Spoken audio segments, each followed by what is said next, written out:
बिस्मिल्लाहिर्रहमानिर्रहीम। प्यारे बच्चों, अस्सलाम वालेकुम।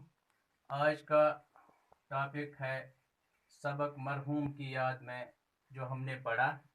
इसके कल हमने 2 सवालात भी लिखे। आज हम इसका और एक सवाल लिखेंगे। वो सवाल है सवाल नंबर 19। उर्दू किताब आप खोलिए और आप पेज नंबर 51 निकालिए। इसमें जो सवाल नंबर 9 है वो आप उसकी तरफ देखें।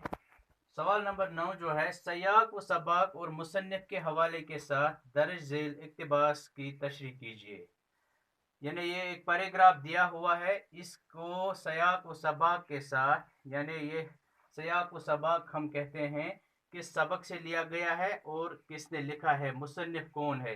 पहले हमें यह लिखना होता है और इसकी तशरीह थोड़ी बहुत करनी होती है कि इस पैराग्राफ में, इस इक्तिबास में मुसन्निफ क्या कहना चाहता है। तो ये जो किताब है आप नज़र रखिए, मैं ये पढ़ता हूँ किताब पर और फिर हम इसका इक्तिबास जो है इसकी तशरीह लिखते हैं। ऐसे मौके पर जो हंसी मैं हंसता हूँ, इसमें मासूम बच्चे की मसरत, जवानी की खुशी, खुश दिली, उबलते हुए फवारों की मौसीकी और बुलबुलों का नगमा सब एक दूसरे के साथ मिले होते हैं। चनाचे मैं ये हंसा और इस तरह हंसा कि खुली हुई बाँछें फिर घुटनों तक अपनी असली जगह पर वापस न आए। जब मुझे यकीन हो गया कि यक लख्त कोई खुशखबरी सुनने से दिल की हरकत बंद हो जाने का खतरा होता है, इससे महफूज हूँ, तो मैंने पूछा है किसकी। यहाँ तक ये इस इक्तिबास है। तो हम इसकी तशरीह देखते हैं। पहले हम देखते हैं जब भी आपको किसी इक्तिबास की तशरीह करनी होती हो तो पहले ये देखना होता है कि ये किस सबक से लिया गया है और किसने लिखा है, मुसन्निफ कौन है, इसका तसनीफ करने वाला, लिखने वाला कौन है। ये हम देखते हैं कि ये इक्तिबास पितरस बुखारी के सबक जो हमने पढ़ा उसका नाम क्या था, मरहूम की याद में से लिया गया है। क्लियर, ये हो गया सयाक सबक और मुसन्निफ, यानी सबक से लिया गया है, क्या मेल, किस सबक के साथ इसका मेल जोल है। सयाक सबक मीन्स मेल जोल, किस सबक के साथ, वो हमने लिखा मरहूम की याद में, उसी सबक से लिया गया है। और लिखा है किसने, मरहूम की याद में किसने लिखा है, पितरस बुखारी ने। यानी ये क्लियर हो गया। अगर ये गलत हुआ पहले ही, मुसन्निफ का नाम और सबक किस सबक से लिया गया है, अगर ये पहले ही गलत हो गया, फिर जो ये मार्किंग करने वाला होता है वो बाकी नहीं देखता है, उसको इसके साथ गरज होता है कि ये इक्तिबास इसने पढ़ा है या नहीं पढ़ा है, इसको याद रहा है या नहीं रहा है।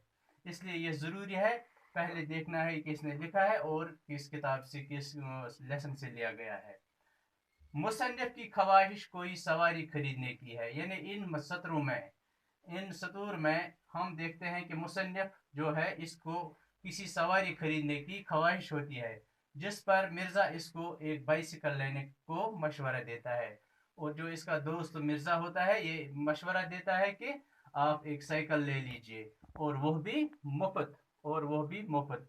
इस इक्तिबास में मुसन्निफ की इस खुशी की कैफियत को बयान किया गया है जो इसको ये सुनने पर होती है, यानी ये इसको बहुत खुशी मसरत होती है जब ये सुनता है कि आप मुझे साइकिल लेना है, बाइसिकल लेना है। मुसन्निफ कहते हैं कि ऐसे खुशी के मौकों पर दिल खोल के हंसता हूँ। जब मैं ये खुशी की बात सुनता हूँ तो मैं दिल खोल कर हंसता हूँ, जैसे बच्चे हंसते हैं। मुसन्निफ की हंसने से बाछी खुल जाती है, यानी इतना हंसता है ये, इसकी बाछें जो मुंह की है वो खुल जाती हैं और काफ़ी देर तक हंसता ही जाता है। ये इसके लिए सबसे बड़ी खुशखबरी थी।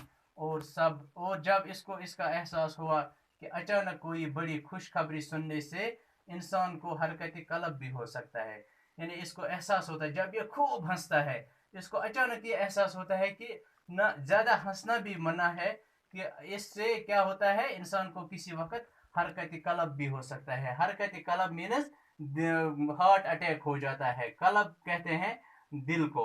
ये 2 किस्म के कलब हैं, काफ लाम बे कलब और कीफ लाम बे कलब। काफ लाम बे कलब यानी दिल, कीफ लाम बे कलब है तो होता है कुत्ता।